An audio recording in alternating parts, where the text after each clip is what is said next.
Pues vamos a empezar entonces a hablar de Picasso, como digo. Que lo primero que hay que decir sobre Picasso es que realmente era una personalidad muy compleja y que era un hombre muy distinto de la imagen que suele tener el público en general sobre él, ¿no? Él ha quedado en la historia de la cultura como una persona libre de todo tipo de prejuicios y de trabas, con una conducta muy libre, etc. Sin embargo, era una personalidad muy compleja que tenía una gran cantidad de conflictos internos. Vamos a ver cómo en su obra se refleja perfectamente estos conflictos íntimos que vivió Picasso durante toda su vida. Y porque la pintura tiene la capacidad de reflejar todos los contenidos del inconsciente del propio artista, sobre todo cuando se trata de un artista como Picasso que pretendía reflejar, pues eso, contenidos más allá de lo que es la mera representación de la apariencia de las cosas y más allá de la mera reproducción de escenas, ¿no? Entonces lo primero que tenemos que pensar es que Picasso nace en 1881, es decir, en el último cuarto del siglo XIX, en una familia burguesa, de clase media, burguesa, de finales del XIX, en una ciudad de provincias en España. Es decir, nace en Málaga, como sabemos, y su familia pertenecía a la burguesía media o media baja, ¿no? Su familia era absolutamente tradicional.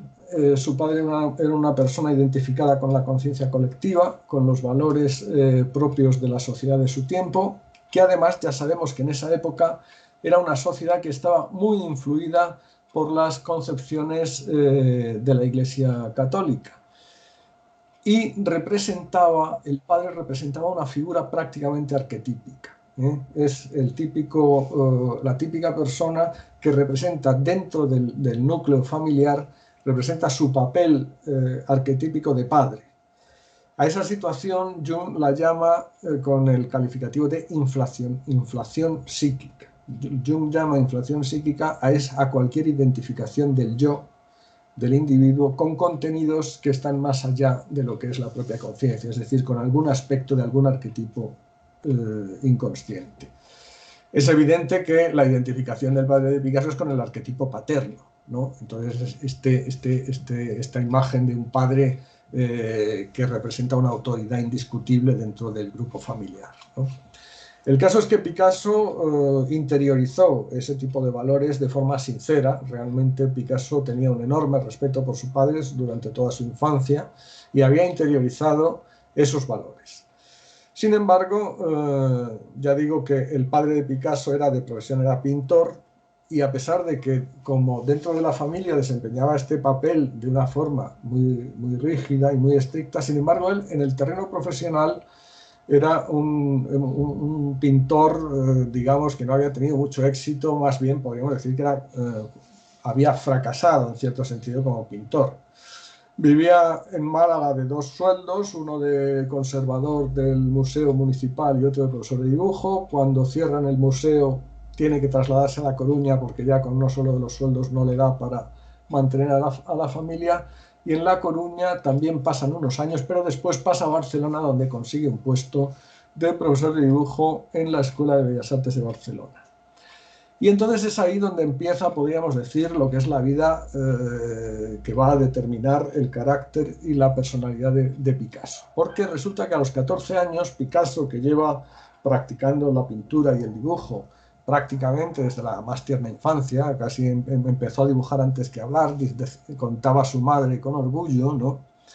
Pues realmente con 14 años tiene un nivel técnico equiparable a los cursos más altos de la Escuela de Bellas Artes. Esto significa que con 14 años él ingresa a los cursos altos y sus compañeros van a tener 18 años. A esa edad, 4 años de diferencia es mucho y se nota. Sin embargo, Picasso se integró perfectamente y no, como pudiera suceder en otros casos, no suscitaba la envidia de nadie, ni resultaba un alumno desplazado, ni mucho menos, sino que se integró perfectamente con sus compañeros a pesar de tener 4 años menos que ellos. Esto significa que tuvo que adoptar formas que son más propias de la primera juventud, que no de la pubertad en la que él se encontraba prácticamente con 14 años. Él no tuvo tiempo, como si dijéramos, de quemar, por decirlo con este término, la fase de la pubertad propiamente dicha, y pasó directamente a unas formas de relación propias de una edad más avanzada, ¿no? Y esto va a tener consecuencias en su desarrollo interno. Sobre todo en lo que se refiere al conocimiento de la mujer y a la introducción en la dimensión sexual. ¿Por qué? Pues porque los compañeros de la escuela con los que él se relacionaba, pues entre sus distracciones, sus diversiones y sus actuaciones normales en las épocas de asueto, entraba el visitar más de uno de los burdeles de la ciudad condal. De manera que Picasso, con 14 años, se inicia en la sexualidad directamente, es decir, practicando una sexualidad directa, lo cual estaba en flagrante contradicción con esos valores que hemos dicho hace un momento que él había interiorizado en su infancia. Y esto le produce un problema importante. Para empezar, como vamos a ver ahora en sus primeros cuadros de la etapa azul, aquí tenemos algunos de ellos, vamos a ver cómo en esta etapa Picasso va a notar la contradicción que hay entre la imagen de la mujer que él ha recibido por la educación. Hay que tener en cuenta que él ha sido educado a finales del 19 y en el 19 la mujer estaba destinada casi exclusivamente a ser madre y nada más. Aquí tenemos una representación de la mujer como madre, ¿no? Está claro que es además una madre sacrificada en el sentido más estricto del término, es la visión de la maternidad casi como un sacrificio personal, como algo que implica el sacrificio personal de la mujer y que solamente dedicarse a eso. Como vemos, es la concepción más estrictamente decimonónica, podríamos decir, ¿no? Pero lo que él ha conocido en la vida real es la otra imagen, la mujer como objeto sexual, la mujer como prostituta, la mujer como conocimiento directo de la sexualidad más carnal, más puramente carnal. Ni que esto le produce un problema interno más importante del que puede parecer a primera vista. Son las dos imágenes de la mujer que él tenía, pero vemos cómo, por ejemplo, en este cuadro queda claro que él pensaba que el papel genuino que debía desempeñar la mujer pues era el de la maternidad. Y aquí vemos un cuadro muy curioso. Durante estos años en que él desarrolla este periodo artístico de la época azul, que es ya un poquito después, cuando ya ha terminado la Escuela de Bellas Artes, un poquito después del periodo que hemos dicho antes, pero sigue relacionándose en el mismo ambiente en el que con sus antiguos compañeros de la escuela, es decir, está en el mismo ambiente y tiene el mismo modo de vida del que hemos hablado hace un momento, ¿no? Entonces, en esos años, de todas formas, él ya sabe que tiene que ir a París si quiere hacer algo en el mundo del arte de aquella época y aunque vive todavía en el domicilio familiar, hace esporádicos viajes a la capital parisina. Y allí, en la capital parisina, pues resulta que también visita un hospital en el que estaban recluidas las prostitutas que habían contraído la sífilis o alguna otra enfermedad venérea, ¿no? Y esta escena que vemos en este cuadro se reconoce por las arcadas del fondo que reproduce una escena del interior de ese hospital. De manera que esta mujer que hay aquí, que la vemos un poquito compungida, sabemos que representa a una prostituta porque además lleva este pañuelo que era como si dijéramos el uniforme que obligaban a llevar a estas mujeres en esa institución. Vemos que el simple hecho de que él vaya a este hospital a dibujar a estas mujeres indica ya el grado de obsesión que tiene con este tema de la sexualidad y de los posibles peligros de la sexualidad también. Esta otra figura que vemos aquí, si nos fijamos, esto que vemos aquí es la cabecita pequeña de un niño que está mamando. Y esto que vemos aquí también es la manita del niño, ¿eh? Evidentemente no es la mano de la figura que debería de haber sido mucho más grande. Es la manita de un niño. De manera que hay un niño que está amamantando esta figura. ¿Eso qué quiere decir? Pues simplemente que esta figura representa el papel de la madre. Es la mujer como madre que acoge a la prostituta caída que está necesitando esa redención por parte del papel más genuino de lo femenino según las concepciones decimonónicas de Picasso en ese momento, ¿no?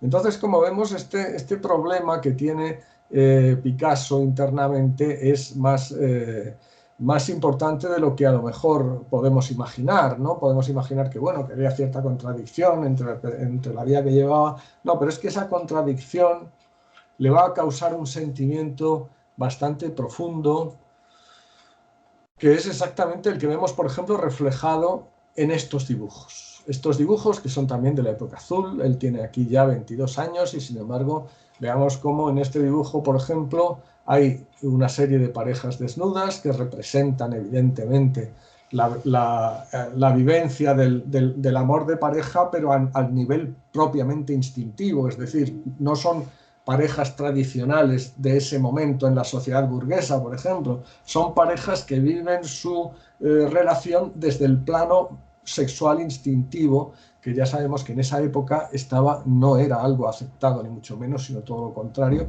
y en el interior de Picasso tampoco. Vemos que estas parejas tienen un sentimiento, todas ellas están como postradas, ¿no? Tienen un sentimiento de autoabandono, de postración, casi de estar desheredadas, hasta el punto de que del fondo se rompe el fondo y surge desde el fondo esta figura de un Cristo que indica cuál es el sentimiento profundo inconsciente de Picasso, ¿no? Que es una especie de necesidad de redención. Y ahora vamos a ver por qué ese sentimiento ¿por qué le causa tanto un sentimiento tan negativo esta vivencia del sexo? Porque esa vivencia implicaba el estar separado de la figura del padre. Y esa figura es muy importante para él en esos años, en toda su infancia y en esos años, ¿no? En este otro dibujo vemos lo mismo que antes, solo que de otra manera. Ahora lo vemos de manera más explícita. Aquí vemos al joven Picasso desnudo, que exhibe una erección de forma patente, y en esta mano izquierda aquí, si nos fijamos en esta pequeña figura, lo que tiene en esta mano es un caballito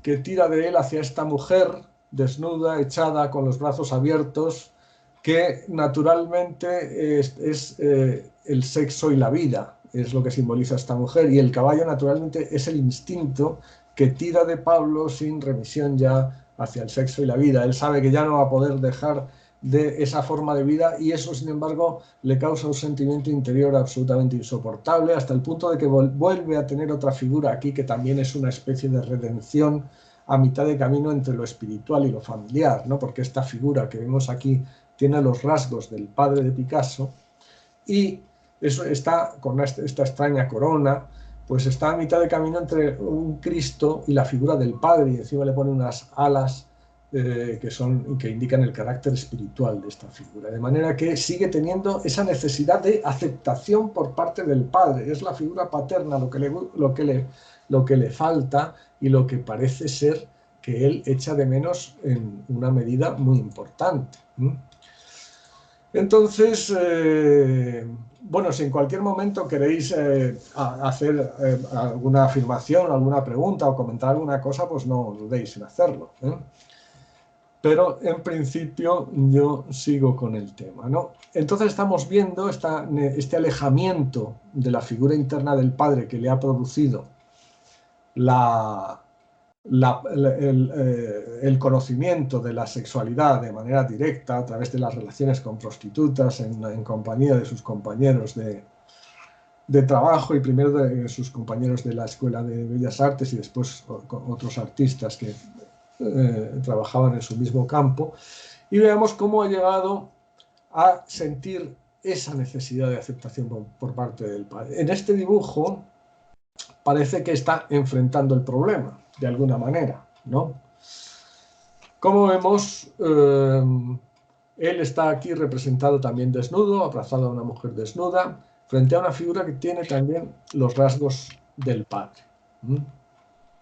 Entonces, digamos que está enfrentando la situación, está reconociendo ante esta imagen interna del padre su transgresión de esos principios que él le ha enseñado. Y aquí entre medias tenemos este caballete con este cuadro, que ahora vamos a ver de forma más clara qué es lo que significa, ¿no? Porque en este otro dibujo está mucho más claro.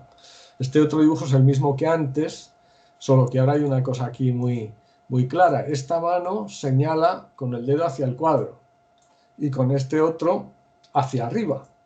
¿Qué es lo que nos quiere decir Picasso con este gesto? Evidentemente, lo que está diciendo es que sí, de alguna manera él en su vida ha traicionado los valores que le inculcó el padre, pero en compensación, en su trabajo, que es una actividad predominantemente espiritual, como él se empeña en recalcar aquí con este dedo apuntando hacia arriba, ¿no? Pero en compensación está manifestando que su actividad profesional tiene un carácter muy espiritual, ¿no? De alguna manera él entiende que es una compensación por esa transgresión de lo que le ha enseñado el padre en su infancia, ¿no? Claro, naturalmente sabemos que esto a nivel psicológico no funciona. Evidentemente, él, como ahora veremos, tiene una identificación inconsciente con el padre. Esa identificación no se va a poder disolver en toda la vida, no va a poder realizar su propia individualidad y por tanto no va a poder alcanzar una plenitud, porque por muchas compensaciones que busque, no va a poder realizar en el mundo exterior esos valores que representa la escala de valores que le ha inculcado el padre de pequeño. Entonces aquí tenemos el cuadro final para el cual se hicieron esos dos bocetos, que es el cuadro de la vida.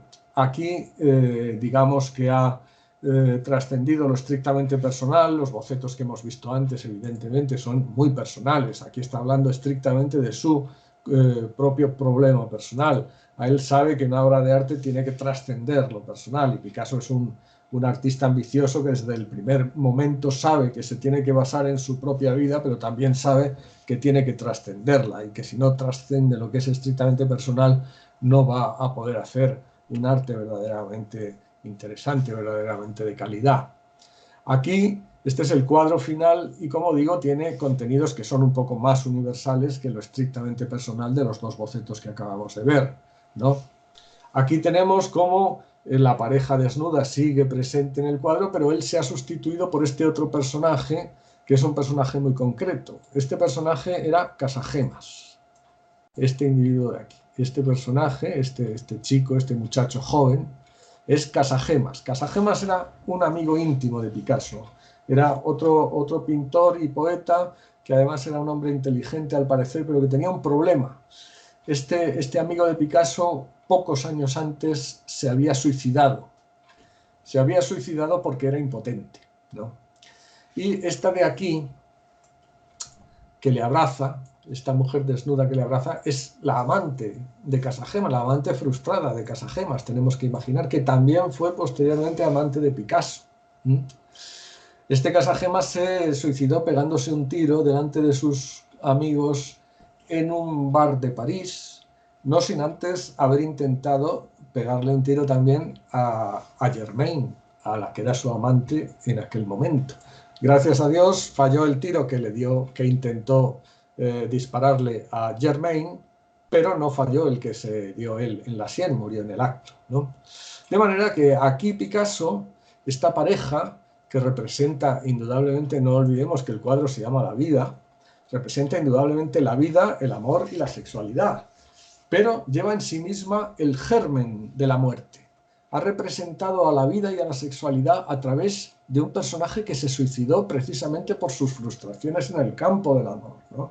De manera que es como si la sexualidad, la vida vivida sin los valores que ha recibido en la infancia, para él fuera de alguna manera una forma de muerte espiritual probablemente, lo cual se recalca también aquí al fondo. Esta figura es la figura de la madre arquetípica, como podemos ver, y según algunos críticos, pues simplemente este niño, más que dormido, este niño que lleva la madre, para algunos críticos este niño está muerto, de manera que también la madre representa el contenido de la muerte. La madre no solo es dadora de vida, sino la madre también es la propia naturaleza que lleva en sí, implica en sí la muerte, pero una muerte que permite un posterior renacimiento. En cualquier caso, como vemos, el cuadro es interesante, pero no nos vamos a entretener más en él. vemos lo que a nosotros en este plano nos interesa más es el hecho de que él de alguna manera intenta mantener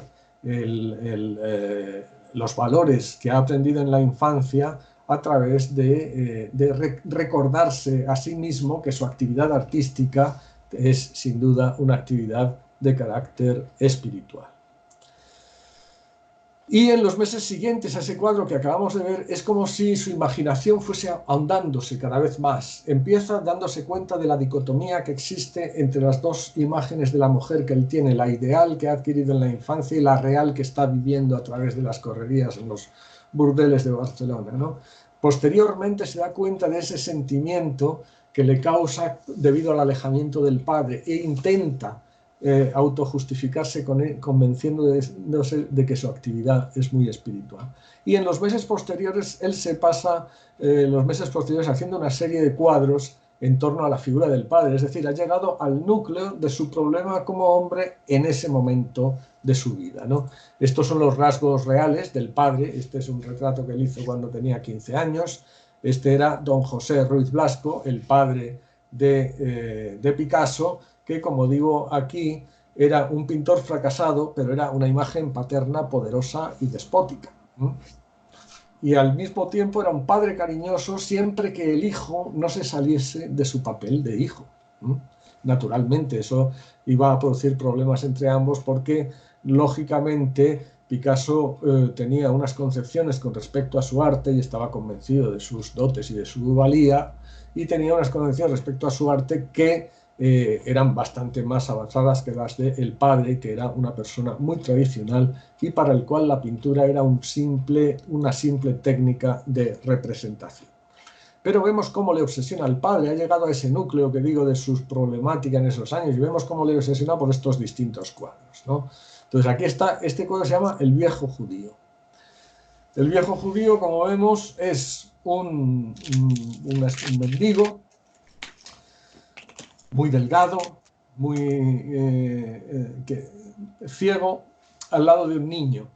Es evidente que representa los valores del sacrificio y del ascetismo. Está en la más pura indigencia, es decir, sin ningún tipo de satisfacción de tipo material. Es una vida que está completamente condenada a no tener ni el más mínimo satisfacción de tipo material. De alguna manera representa el ascetismo por antonomasia, ¿no? De hecho, si nos fijamos en las dos piernas cruzadas, este eje central de la composición, pues hay que pensar en el entorno cultural en que fue pintado.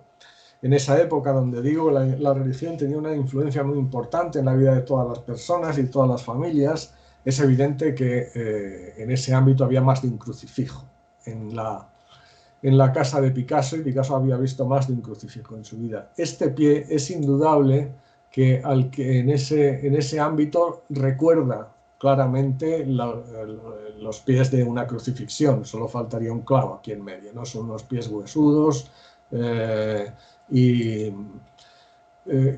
nos recuerdan fácilmente esta iconografía. Y además, si nos fijamos, este eje y este otro definen una cruz en el centro de la composición. Evidentemente, de manera subliminal, ese personaje está haciendo referencia a un arquetipo, una de esas estructuras que Jung descubrió en el interior humano, y es concretamente el arquetipo del sacrificio, ¿no? El que representa a este hombre que, como digo, tiene los rasgos del padre de Picasso.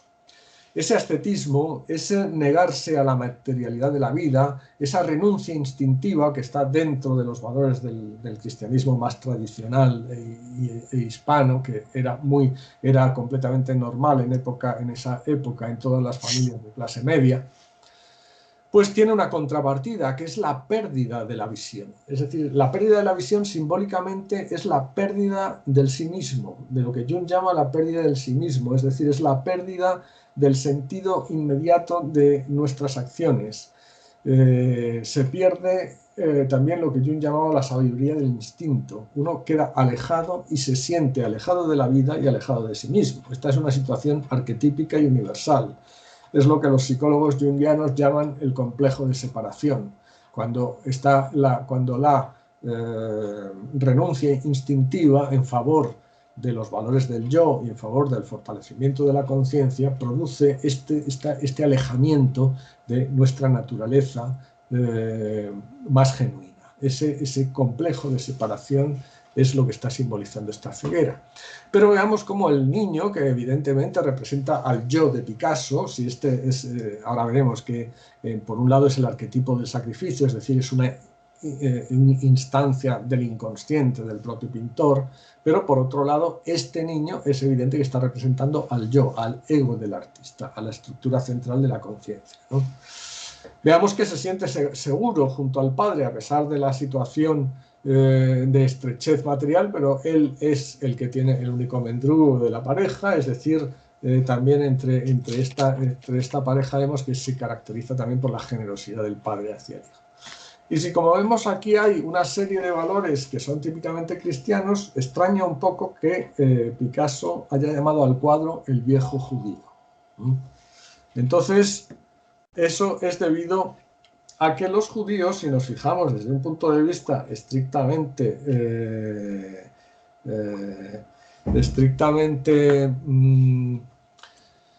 simbólico, ¿no? Pues los judíos representan ¿el qué? Pues representan una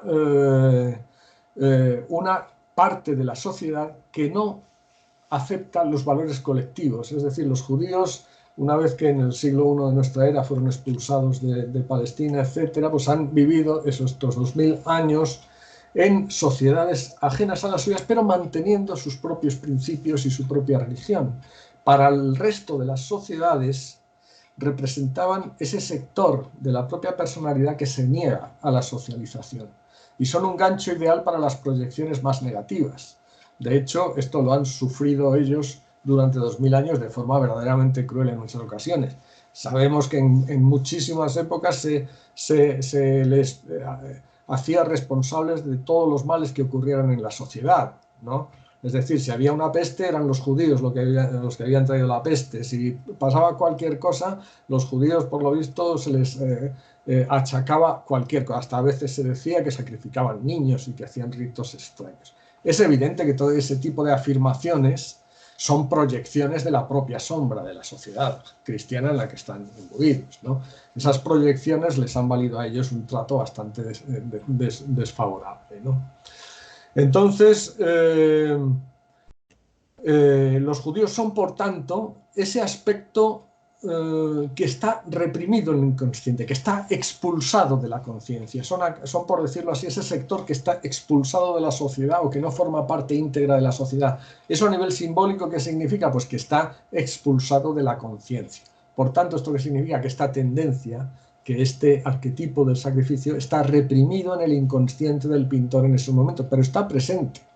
Es decir, no es que Picasso haya podido librarse, por decirlo así, de los valores en que fue educado. Esos valores continúan dentro de él, aunque están reprimidos naturalmente, ¿no? Y ahora vamos a ver otro aspecto de esa figura, es este ciego guitarrista, ¿no? Entonces, la música en los productos del inconsciente muchísimas veces lo que está haciendo referencia es a la función de sentimiento. Pero una función de sentimiento que va más allá de la mera afectividad. La función de sentimiento es la que establece el estado general de la conciencia. Por ejemplo, cuando nosotros solemos decir pues, que nos sentimos seguros o que nos sentimos inseguros, o que nos sentimos fuertes o que nos sentimos débiles o que nos sentimos aceptados.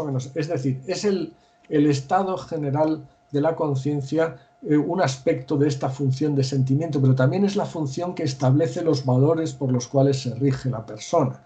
En la tipología de Jung hay 4 funciones de la conciencia: el pensar, el sentir, el intuir y el percibir. El sentir y el pensar son 2 funciones racionales. En fin, no me quiero detener más en este tema porque no se nos alargaría mucho. Entonces, esta función es la que está haciendo referencia aquí. Esto significa que Picasso inconscientemente tiene todavía interiorizada la escala de valores del padre.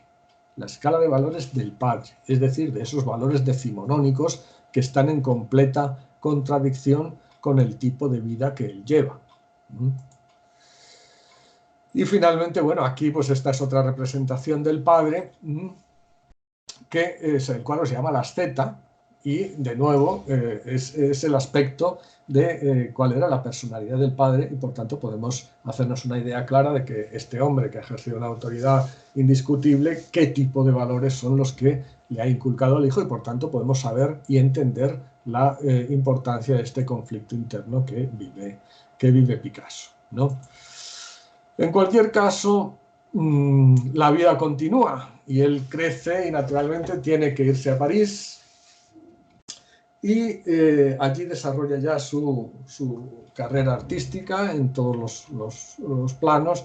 Ya sale del domicilio familiar, como digo, ya se va definitivamente a París, se instala primero en un edificio, pues evidentemente muy... se llamaba el Bateau Lavoir, estaba lleno de estudios de otros artistas, en un edificio que inicialmente había sido una fábrica de pianos, pero que ahora el dueño lo usaba para alquilar estudios cochambrosos a todos los artistas, sobre todo cuando estaban empezando y no tenían dinero ninguno. Allí Picasso vive unos 4 años o 5 aproximadamente, hasta que empieza a tener éxito con sus pinturas de la época rosa y luego con el cubismo. Y esos años que fueron de una penuria material absoluta para Picasso, que prácticamente pues había noches que no comía, que no cenaba, ¿no? Y de una penuria material absoluta. Sin embargo, él en años posteriores dijo que fueron los años más felices de su vida. Indudablemente son los años en que él está realizando lo que ha sido el proyecto de toda su existencia, y las penurias materiales en ese momento evidentemente le importaban poco. Sin embargo, todavía está el germen de sus problemas interiores, de sus conflictos, que también se van a reflejar aquí.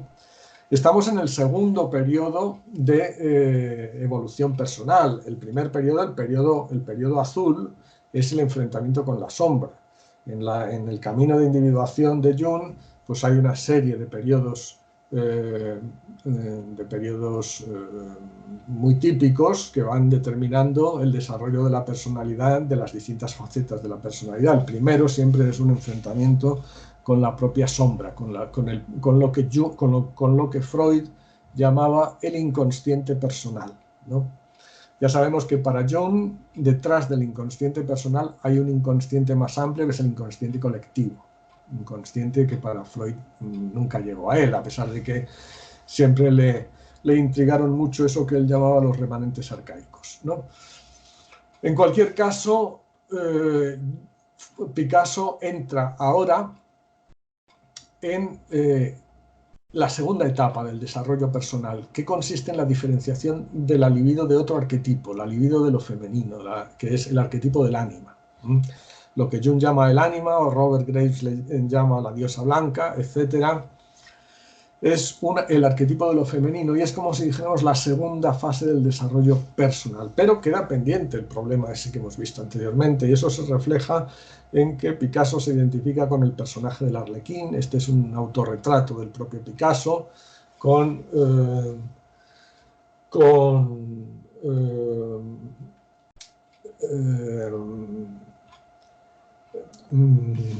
esta vestimenta tan característica. Sabemos que el Arlequín es un personaje de la comedia del arte italiana. Se caracteriza porque está próximo a otro arquetipo de todos los... Ya sabemos que hay infinidad de arquetipos en el inconsciente colectivo humano, ¿no? Uno de ellos es el burlón. Es un arquetipo que empieza a crear todo tipo de caos y de confusiones cuando hay peligro de que las estructuras conscientes se vuelvan demasiado rígidas y demasiado empobrecedoras, ¿no? Bueno, es un arquetipo muy conocido, realmente aparece en todas las culturas con diversos aspectos y diversos atuendos, ¿no? Bueno, pues el Arlequín tiene algo de ese arquetipo, pero también tiene algo, esta vestimenta tiene algo esquizoide, tiene algo de una personalidad que no se ha unificado totalmente, ¿no? Que es todavía un poquito fragmentaria. Es un yo que no ha conseguido unificar a la conciencia bajo su dominio, por decirlo así, ¿no? Entonces, aquí es uno de los reflejos de que la problemática interna de Picasso tiene influencia en su propia personalidad. Y aquí vemos, este cuadro es muy parecido al que acabamos de ver, si nos fijamos. Es muy parecido a esta figura ascética, elegante, en la desgracia, a pesar de todo, y que es la del padre, junto al niño, ¿no? Veamos cómo están relacionados aquí. Sin embargo, en este otro cuadro es diferente, es una actitud diferente. Tenemos nuevamente esa figura alta, espigada, elegante, ¿no? En relación con la música, igual que antes estaba también reflejado como guitarrista, ahora está reproducido como organillero. Es otra vez la figura del padre relacionada con la música. Eso significa que es la escala de valores identificada con el padre lo que está representada en esa figura. Pero ahora la actitud del niño es diferente, es la que ha cambiado, ¿no? Si antes el niño se sentía seguro en virtud de su cercanía a la figura del padre, ahora el niño da la espalda claramente. Eso quiere decir que conscientemente ha rechazado los valores del padre. Conscientemente ha rechazado los valores del padre. Pero eso no significa que haya podido solucionar el problema. Significa que el problema ha quedado enquistado en el inconsciente de Picasso. Y además este problema lo padeció Picasso durante toda su vida, hasta el punto de que, por ejemplo, muchos años después, cuando en 1933 él hace una serie de grabados, que es esta que tenemos aquí, me parece que lo estáis viendo, ¿no? Sí, sí, perfectamente. Entonces, estos grabados que vemos aquí son de 1933. Si veis aquí tenemos otra vez a la figura alta y espigada y barbada, que es el padre, ¿no? Que aparece como escultor ahora en esta serie. Bueno, pues en este año, cuando estaba haciendo estos grabados, pues resulta que en su estudio trabajaba un fotógrafo que era Brassai, que estaba colaborando con él para hacer el catálogo de toda su obra, ¿no? Y entonces este Brassai vio estos grabados y se fijó en esta figura espigada y con barbas del padre y le pregunta a Picasso esto que tenemos aquí, le pregunta, dice Brassai, le hago ver a Picasso que todos los hombres de esta serie llevan barba como Zeus, el padre. Y Picasso responde, sí, todos son barbudos. ¿Sabe por qué? Cada vez que dibujo a un hombre pienso sin querer en mi padre.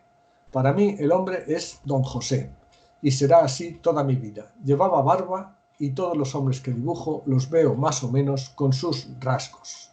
Y esto ya digo que es una cita literal de alguien que ha recogido esta contestación de Picasso de manera literal. O sea que no es... Ya podemos decir que 30 años después de este cuadro, o 28 años después de pintados estos cuadros, todavía en el inconsciente de Picasso la imagen de lo masculino está representada por esta figura del padre, que es este personaje delgado, enjuto, barbado, elegante y lejano, que era para Picasso esta imagen interna, ¿no? Pero Picasso entonces, claro, esto es un lastre para la personalidad y también para el trabajo de Picasso como artista.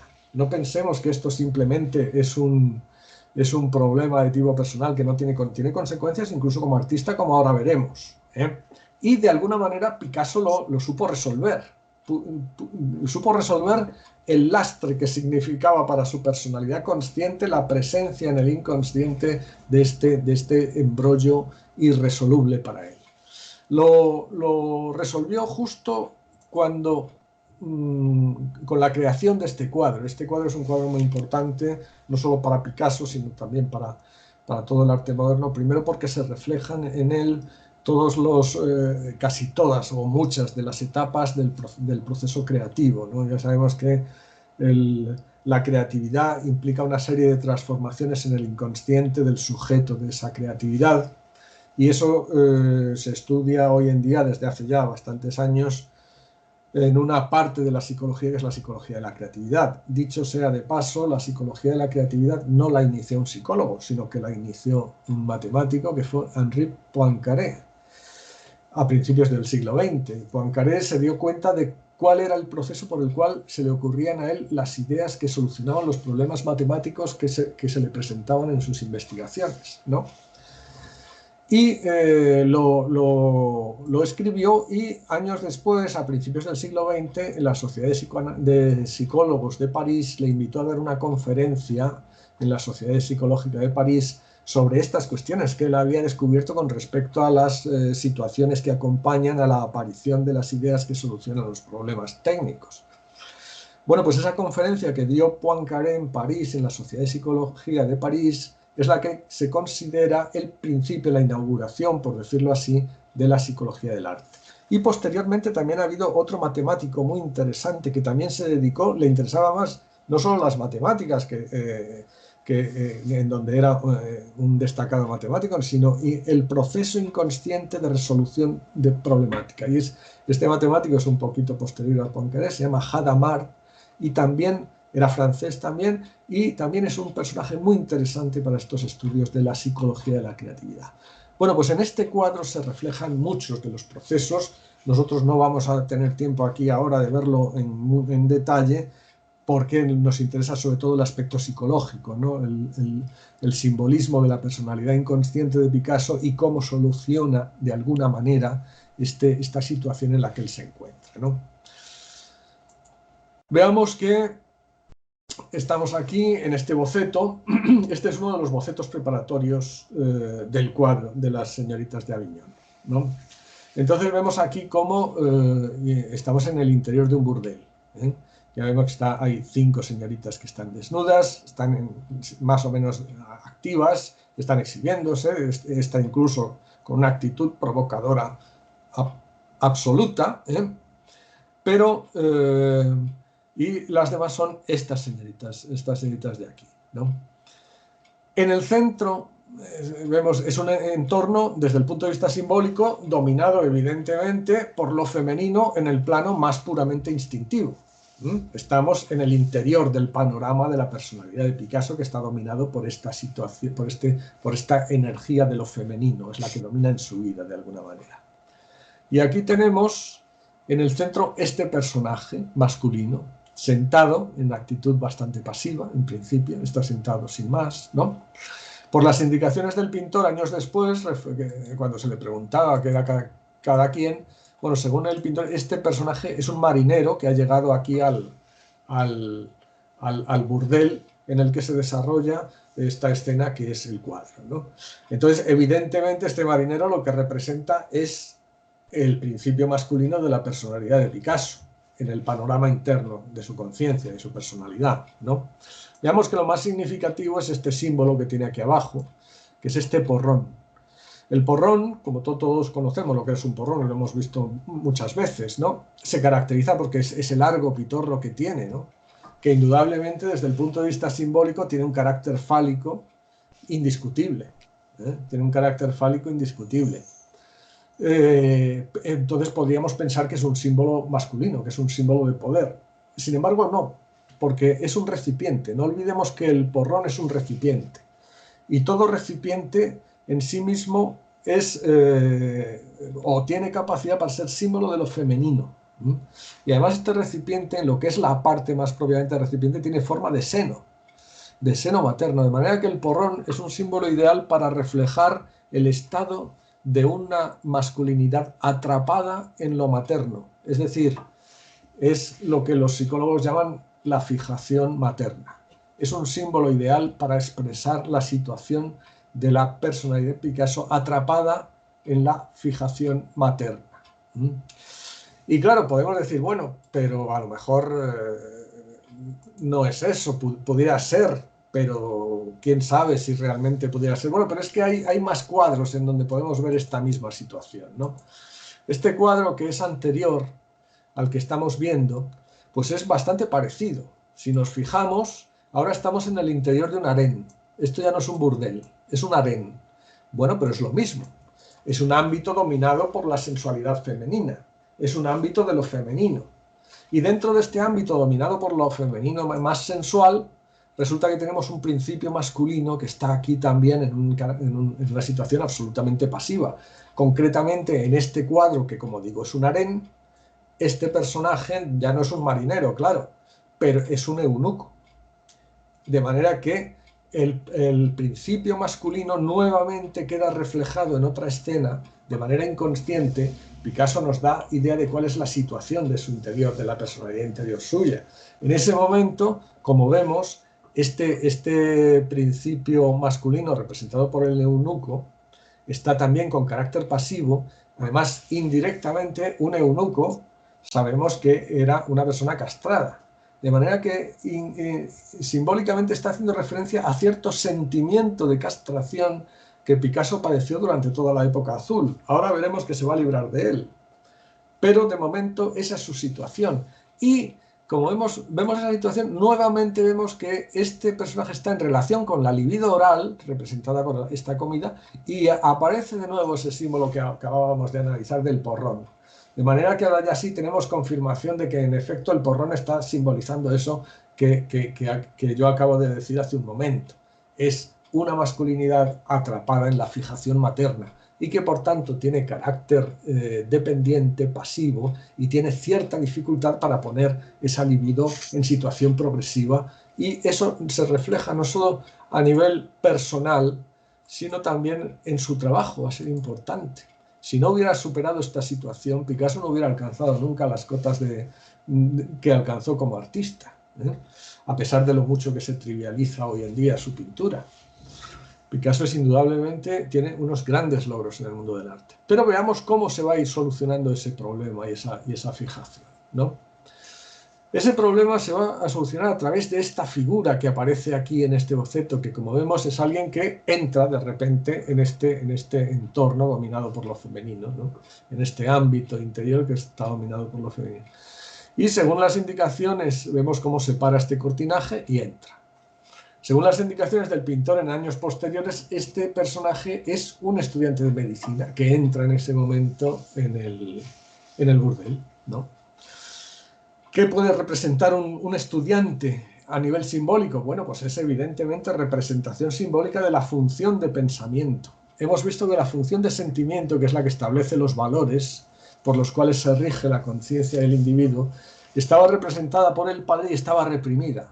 Como suele suceder en situaciones como esta, lo que pasa es que se va desarrollando la función antagónica. Entre las funciones sentir y pensar hay antagonismo, porque evidentemente el pensamiento exige una objetividad que nos obliga a distanciarnos del sentimiento y de nuestra propia subjetividad, mientras que el sentimiento es lo contrario. Para sentir algo tenemos que deshacernos de cualquier razonamiento que puede ser contradictorio. Entonces son funciones contrarias, pero si una está reprimida, es lógico que se vaya desarrollando la otra. Picasso realiza esto de manera durante estos años de la época rosa, y especialmente en los meses de creación de este cuadro que acabamos de ver, y va a solucionar el problema de esa pasividad. Va a dejar de ser, a pesar de que, como digo, la situación de enquistamiento de la imagen interna va a continuar en él durante toda su vida, porque incluso durante la vejez hizo series de grabados en donde vuelve a aparecer esta figura y vemos otro desarrollo parcial más que tiene lugar en esos años. Va a quedar, como digo, esa figura todavía, pero él lo que sí va a poder solucionar es el problema de la pasividad, el de la dificultad para poner su energía en forma progresiva. Eso sí lo soluciona, y por eso puede alcanzar esas cotas en su trabajo y ser la persona activa que siempre fue. Bueno, vemos aquí cómo se ha solucionado ese problema. Lo vamos a ver en este cuadro. Este cuadro, como vemos, con respecto al boceto anterior, pues la diferencia es que han desaparecido los dos personajes masculinos. Ahora lo femenino tiene el protagonismo absoluto, pero lo masculino, el principio masculino, han desaparecido los dos personajes, pero el principio masculino sigue estando, sí que está aquí. Está representado de manera simbólica en este bodegón del primer plano. Si nos fijamos, esta sandía puntiaguda y hacia arriba, se eleva excesivamente hacia arriba y tiene un carácter fálico evidente. Incluso estas dos frutas, la pera y la manzana, y las uvas, parece, casi salta a la vista, nos sugiere de forma casi inmediata que son los dos testículos y el escroto, prácticamente. O sea, esto es un símbolo fálico clarísimo, ¿no?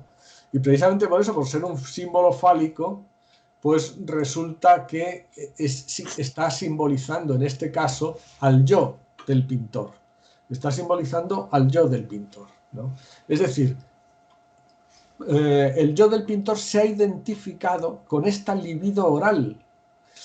Pero si nos fijamos en los estudios de Ehrensvey, que es un psicólogo de la creatividad muy interesante que escribió en los años 60 del pasado siglo XX, en donde hace estudios en donde pone en evidencia que la libido de la cual se sirve la función del pensamiento es una libido que originariamente es oral, ¿no?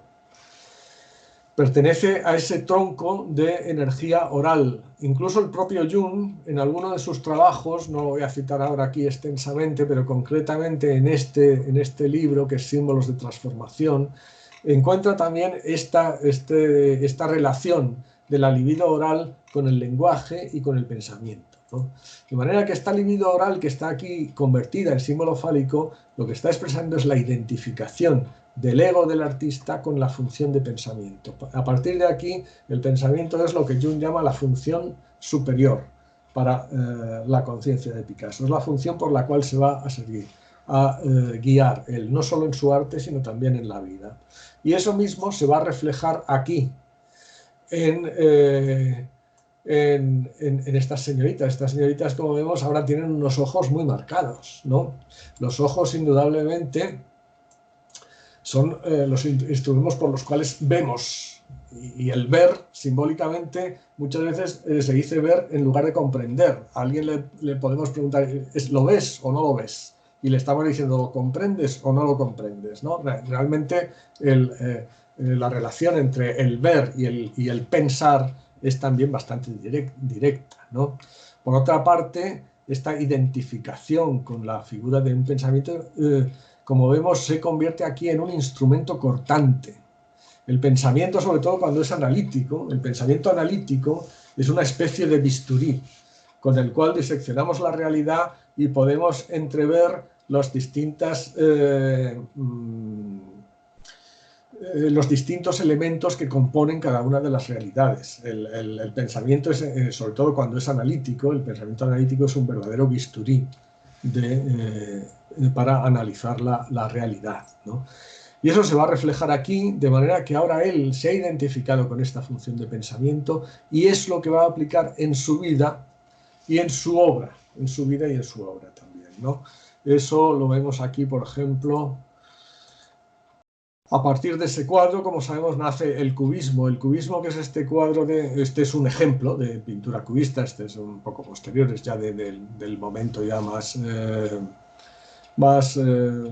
digamos, de máximo desarrollo de la primera parte del cubismo, que se llama cubismo analítico, ¿no? Precisamente, como vemos, la realidad visual está troceada prácticamente, está analizada a través de... Pero no es un análisis geométrico.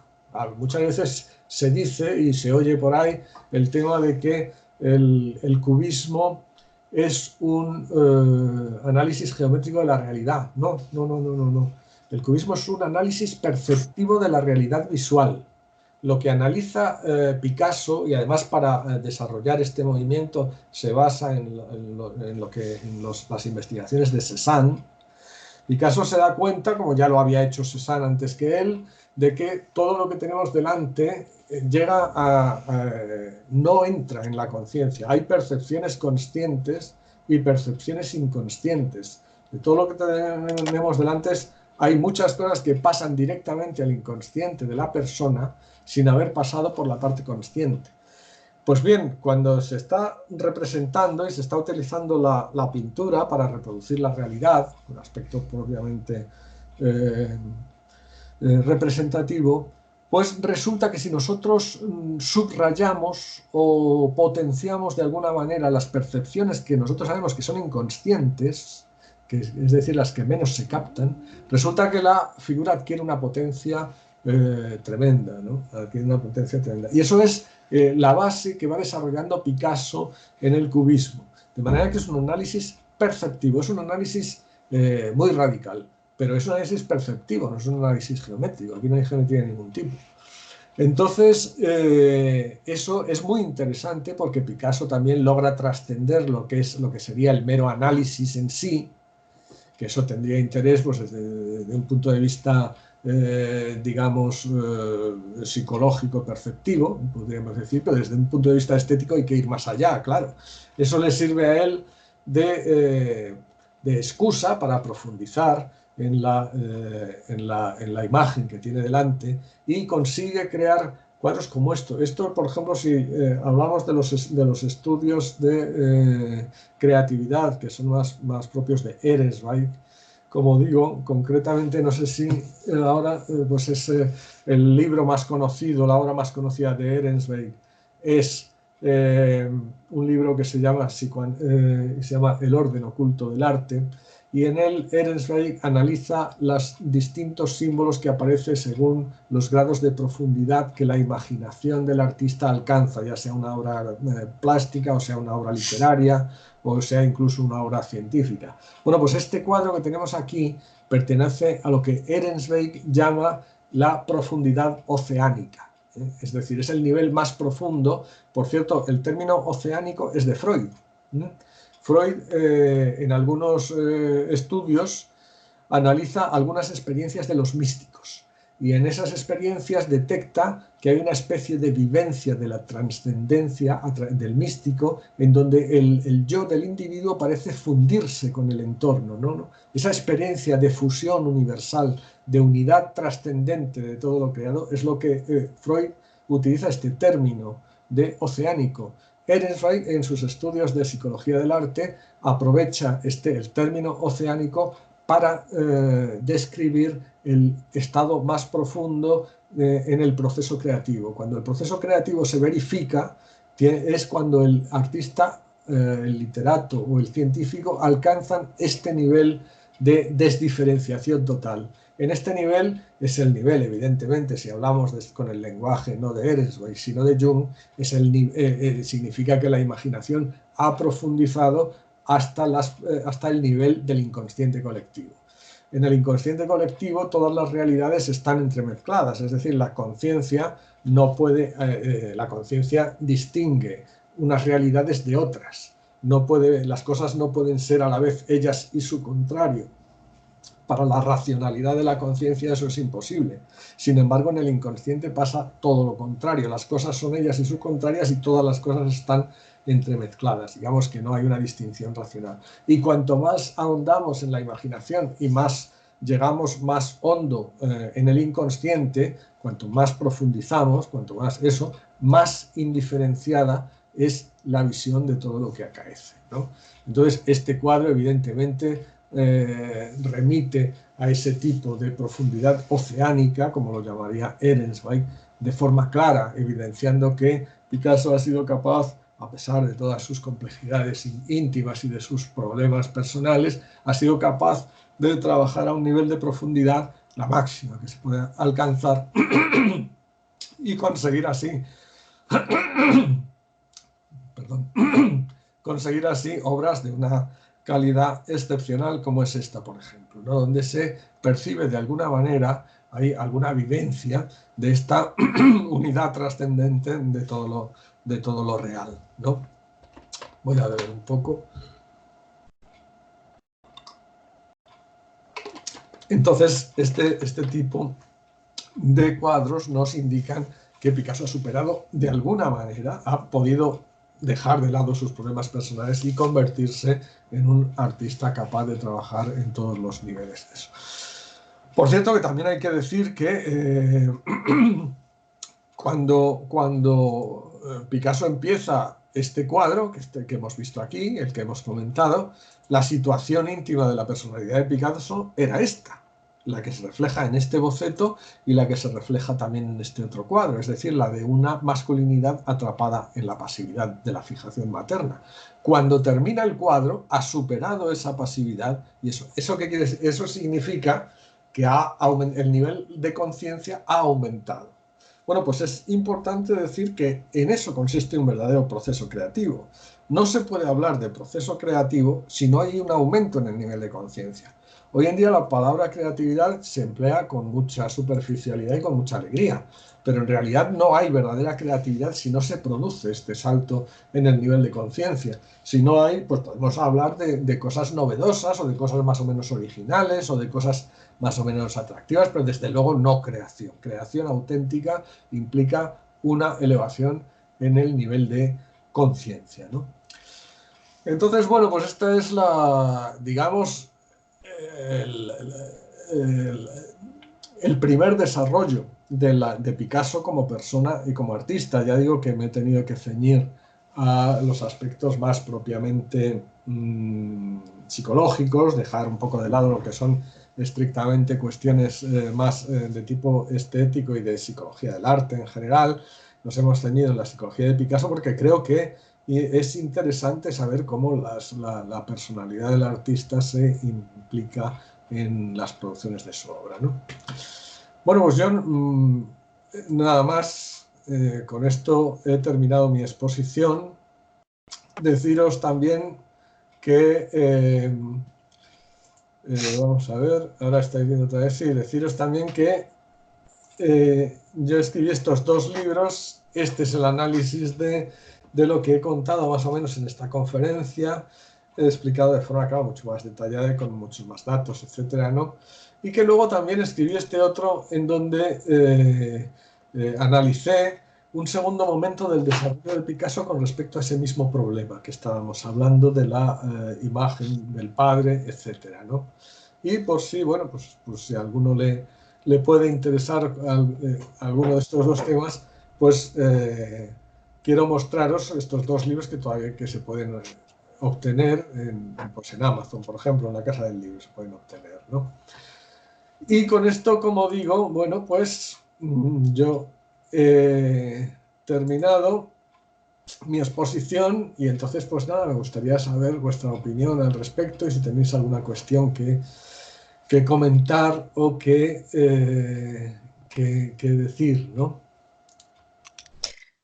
Muchas gracias por la conferencia, muy interesante. Los libros has dicho que están en Amazon y Sí, en Amazon. En principio, en la Casa del Libro también hay algunos. Lo que pasa es que hay algunos ya, el del joven Picasso, tengo que hacer una segunda edición porque ya quedan pocos ejemplares, pero me parece que en la Casa del Libro todavía se puede conseguir. Y si no, en Amazon también se puede conseguir.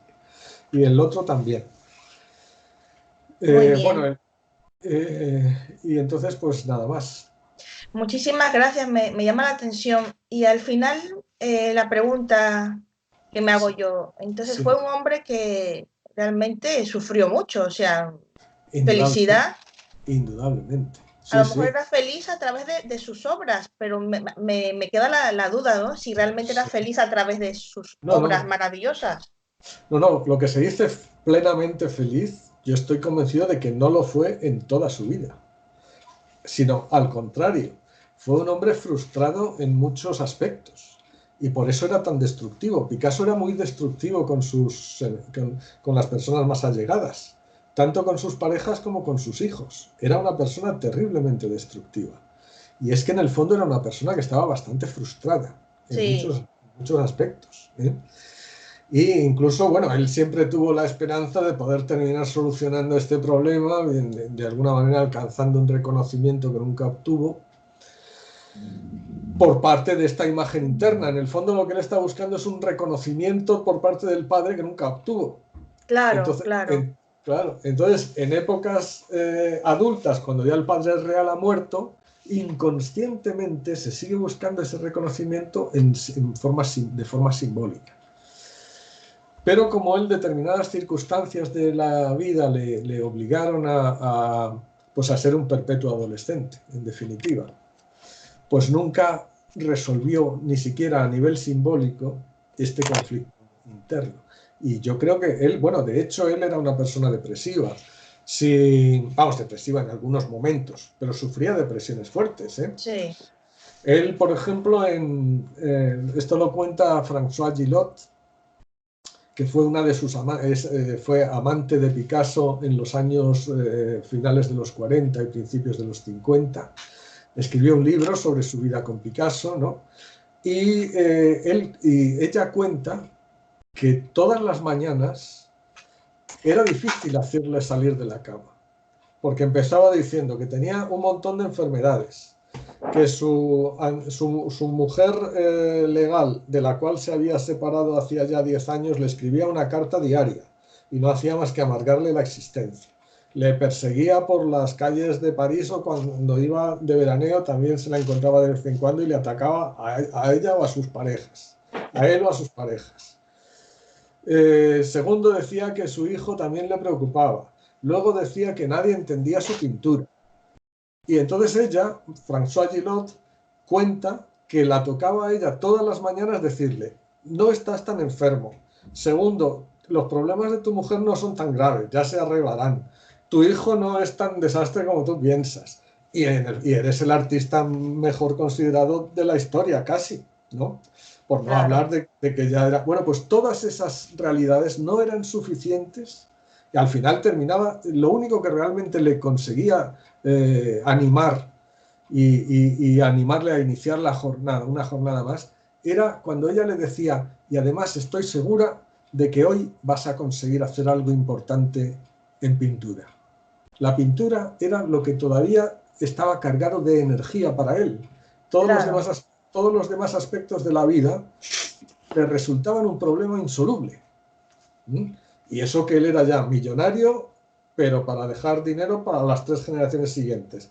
Desde el punto de vista profesional estaba muy bien considerado, y desde el punto de vista personal siempre había tenido una pareja con la que compartir su vida y tenía varios hijos. En fin, visto desde fuera, no entiende uno por qué tenía estos estados de ánimo, Picasso. Claro, cuando uno sabe que hay este problema interno que le estuvo amargando toda la existencia, pues entonces ya sí te explicas que realmente era un hombre frustrado. Y por eso era tan destructivo, claro. Era un hombre bastante destructivo, ¿no? Pero bueno, causaba unas impresiones muy fuertes, ¿eh? Por ejemplo, debía ser una personalidad muy fuerte también, ¿eh? Porque, por ejemplo, otra de sus antiguas amantes, Dora Maar, que era una fotógrafa que estuvo con él durante 8 o 9 años, pues cuando terminó la relación con Picasso, ella, que también escribió un libro muy interesante, contaba que durante 10 años, después de haber terminado la relación con Picasso, durante 10 años estuvo soñando con él todas las noches. Dice que acostarse le daba pavor, porque sabía que por la noche iba a volver a soñar con Picasso. Entonces, tenemos que hacernos la idea de que era un hombre que también producía una fuerte impresión en quienes le conocían, ¿no? Habría que analizar también un poquito más, se me ocurre a mí, ¿no? Sí. La propia estructura familiar, el sistema familiar de la infancia, un poquito más en profundidad. Madre, no sé si tenía hermanos, porque yo desconozco. Sí, tenía 2 hermanos. Tenía hermanos, no se habla mucho de ellos. Sí, no, yo no me he detenido más en eso porque, claro, es que entonces la conferencia se hace muy larga, ¿no? Sí. Pero él tenía 2 hermanos, él era el mayor. Tenía 2 hermanas y una de ellas, la pequeña, Conchita, murió cuando él tenía 12 o 13 años. Y era una chica con la que él tenía un especial cariño, hasta el punto de que esa muerte le marcó a él, en cierta medida, lo que es el desarrollo del ánima, lo que Jung llama el desarrollo del ánima, de la libido de lo femenino en el hombre, ¿no? Porque es que él, los amigos de Picasso, ya en edad adulta, incluso cuando era casi un anciano, dicen que hablaba todavía de Conchita, de la hermana muerta, cuando él era pequeño, con una ternura casi de una exageración total. Es decir, fue un episodio que quedaba que le afectó mucho. Concretamente luego el padre, ya te digo, la madre era una mujer, el padre, a pesar de que representaba este papel muy arquetípico de la figura autoritaria, etcétera, pero era un hombre tierno en el fondo. Parecía que era un hombre que tenía también una frustración interna porque se le había muerto una novia antes de casarse con su mujer posterior y tal. Cuando él era joven se le murió por lo visto una novia. Y a partir de ahí este hombre parece que no levantó cabeza, ¿no? Y sublimó todos los sentimientos de ternura y de amor frustrado por esta primera novia que murió, en el cuidado de las palomas, curiosamente. En el domicilio familiar siempre había un palomar, y era porque el padre cuidaba y pintaba palomas, estaba obsesionado con las palomas, y parece ser que era debido a que las palomas representaban para él subliminalmente todos estos sentimientos de ternura y amor frustrado que él tenía.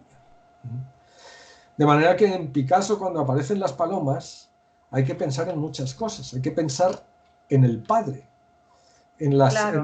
en sentimientos de ternura sublimados y en una serie de cosas que, bueno, que luego, es que claro, esto es muy largo, no puedo contarlo todo porque Claro, claro, se hace sí, sí. eterno. Pero hay, claro, hay una estructura familiar completa y hay una problemática. Por ejemplo, la madre era una persona mucho más fría que el padre. El padre era autoritario y lejano, sí, pero también era un padre cariñoso mientras el hijo no se salía de su papel. De manera que los sentimientos, la afectividad en Picasso está más relacionada con el padre que con la madre, curiosamente, porque la madre era una persona mucho más fría. Y en fin, hay muchos detalles de este tipo de cosas que se nos haría ahora eterno, ¿no? Pues nada, muchísimas gracias por todo, Javier. Venga, Muy interesante la conferencia. gracias a vosotros. Yo también te doy las gracias y te quiero preguntar un par de cosas que me han llamado la atención. Muy bien, digo. Una de ellas es que si fue tan explícito cuando hablaba con este señor que le hizo la pregunta, o bueno, de hasta qué punto lo masculino para él estaba representado por su padre, Sí. no parece que sea inconsciente precisamente, sino más bien consciente. No, Él era consciente. él es consciente Sí, de lo mucho que le importa a su padre y de sí, que cada vez que dibuja a una figura masculina, a sí, la mente le viene el sí, padre. Y de alguna manera es consciente, por lo menos en su juventud, de que sí. había traicionado esos valores del padre. Ujú, Pero la escala de valores por la que él se mueve en la vida consciente, ujú, evidentemente él está inmerso en su vida adulta, él está ujú, inmerso en el ambiente de la vanguardia artística y literaria de ujú, principios del siglo XX, que ujú, era, que era un sector de la sociedad que rechazaba conscientemente ujú, los valores de la sociedad burguesa, los valores tradicionales, los valores del padre de Picasso, en definitiva. Y eso, en ese sentido, digo que es inconsciente. Es decir, esos valores, conscientemente, para él, han perdido vigencia. Conscientemente, sin embargo, no se los puede quitar de encima. ya. Los lleva todavía en el interior, hasta el punto, tú fíjate una cosa, algunas veces en conversaciones determinadas, los amigos de Picasso se quedaban empatados Ujú, porque Picasso podía de repente, cuando salía un tema porque referido a tal o cual cosa, pues de repente hablaba, a lo mejor hablando del matrimonio, y Picasso podía soltar sin que nadie se lo esperase, de repente, es que el matrimonio es una cosa para toda la vida. Frases como esa las soltó más de una vez. Entonces ya. decían, pero bueno, este hombre, ¿qué es lo que cree realmente? Ujú, Si que realmente el matrimonio es una cosa para toda la vida, pues entonces ¿por qué se ha divorciado y se ha separado 200.000 veces? ¿Por qué no se mantiene con la misma pareja durante toda la vida? ujú, No, es que afloraban de vez en cuando y eso te demuestra que no los ha podido digerir, ujú, conscientemente los rechaza, pero hay una energía interna que está apegada al arquetipo paterno todavía. Y ujú, las energías inconscientes no se diluyen por mucho que tú tengas conscientemente un pensamiento de tal o cual cariz. ujú. O Las sea, que energías, parece que tenía como, digamos, desde el punto de vista figurativo, sí que era consciente de estar representando al padre desde el punto sí, de vista figurativo, pero no desde el punto de vista simbólico, digámoslo así. Y en el fondo el conflicto, ese conflicto tan grande que sí. presenta, al final estamos hablando de que el genio siempre tiene algo de desequilibrio, ¿no? Por supuesto. O de necesidad Claro. de resolución de ese conflicto permanente, porque a mí una cosa que me llama la atención también es que digo, bueno, cuando has enseñado todos esos cuadros, era muy joven, era un crío, tenía 14 años. No, no. ¿O 18? Los cuadros son ya de cuando tiene 20, 21, 22 20, años. 21, 22, pero aún así dices, vamos a ver, esto, en la moralidad de la época, cómo se recibió esto? Porque Bueno, es esto que es... ese sector ten en cuenta que el sector de la vanguardia artística y de la vanguardia literaria en general, de esos ambientes, estaban completamente contrarios a la sociedad tradicional y simplemente la sociedad tradicional no iba a ver las exposiciones de estos artistas. O sea, No iban. ¿hasta qué punto no quería ser provocativo y provocar un rechazo cuando pintaba todo esto también? No, claro, pero es que ten en cuenta que él está pensando en valores absolutos. Él está pensando en el arte auténtico. Dice, si el arte es bueno, yo antes o después me impondré. Da igual que contradiga todos los valores del mundo. Como yo alcance la categoría en la que creo que puedo llegar, él estaba Incluso convencido. hasta contradecirse a sí mismo, vamos, lo que le habían inculcado, incluso hasta ahí, ¿no? Claro, indudablemente. Ese es el problema. Que si quería llegar a ser un artista no le quedaba otra que contradecir sus problemas, los valores en los que había sido. No le quedaba otra solución. Y si quería vivir su personalidad tal como y hubiera terminado diluyendo esos valores y ir realizando su propia personalidad, más allá de los valores del padre. Pero en ese caso hubiera tenido que renunciar a los ambientes vanguardistas y hubiera tenido que renunciar a su carrera como artista. Y bueno, ya una última pregunta, y esta Sí. ya va con segundas. ¿En A algún ver. momento de su vida se analizó o tuvo contacto con la psicología o tuvo interés o Sí. él tuvo interés por la psicología o algún Claro. psicólogo tuvo interés por él y no se dejó? No. Él, claro, tuvo interés por la psicología en los años del surrealismo. Ten en cuenta que él era muy amigo no solo de los pintores, sino también de los literatos. Sí. Y a principios de los años, la segunda década y principios de los años 20, el movimiento más importante en la vanguardia artística y literaria era el surrealismo. Todos los surrealistas conocían la obra de Freud bastante, hombre, no te voy a decir que como un psicólogo, no, pero sí, la conocían bastante bien, muy bien. Y Picasso también había leído a Freud y se especula de que a lo mejor algún libro de Jung, pero desde luego no conocía la obra de Jung, eso casi con seguridad, pero la de Freud sí. Eso había leído más de un libro de Freud, seguro, eso seguro. Y luego, luego en los años 40, fue amigo de Lacan, creo recordar, que es un psicoanalista muy interesante también, ¿no? Sí, que además trató a Dora Maar. Dora Maar, que fue una de sus amantes, esta fotógrafa de la que te he hablado hace un momento. Dora Maar tuvo un brote psicótico. Tuvo un brote en que, bueno, pues que tuvo que ser internada en un manicomio. Y entonces Picasso llamó a Lacan y le dijo que la atendiera. Y este hombre salvó a Dora Maar. Dora Maar recuperó la cordura y vivió hasta edad avanzada con total normalidad. O sea que sí que tuvo contacto con psicólogos. Pero a él no le interesó resolver su conflicto Desde ese punto de vista no le interesó. No le interesó en ningún momento. No le interesó someterse a ningún tratamiento psicológico.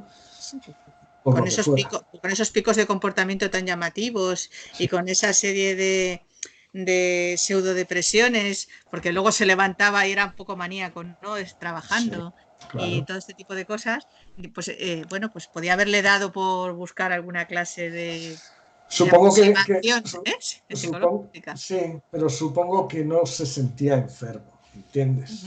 Él podría... No digo porque fuera, no digo porque fuera una enfermedad, sino porque sí que es cierto que la primera mitad del siglo XX hubo una enorme curiosidad por muchísimas cosas y podía haber tenido la curiosidad de explorarse a sí mismo No, me imagino que él lo vivía pues como los problemas normales de la existencia y que bueno, que pretendía resolverlos con sus medios, ¿no? Pero sí estuvo interesado en la psicología y desde luego a Freud lo conocía, más de un libro de Freud había leído, indudablemente. Muy bien. Pero no era el campo que a él más le interesaba, desde luego. Vamos, se expresaba con el pincel y ya. Sí, exactamente. Uno de los genios, ¿no?, de la humanidad. Ha sido este hombre. Bueno, pues muchas gracias. Yo por mi parte. Muy bien, pues nada, gracias a vosotras por haber muchas gracias. venido.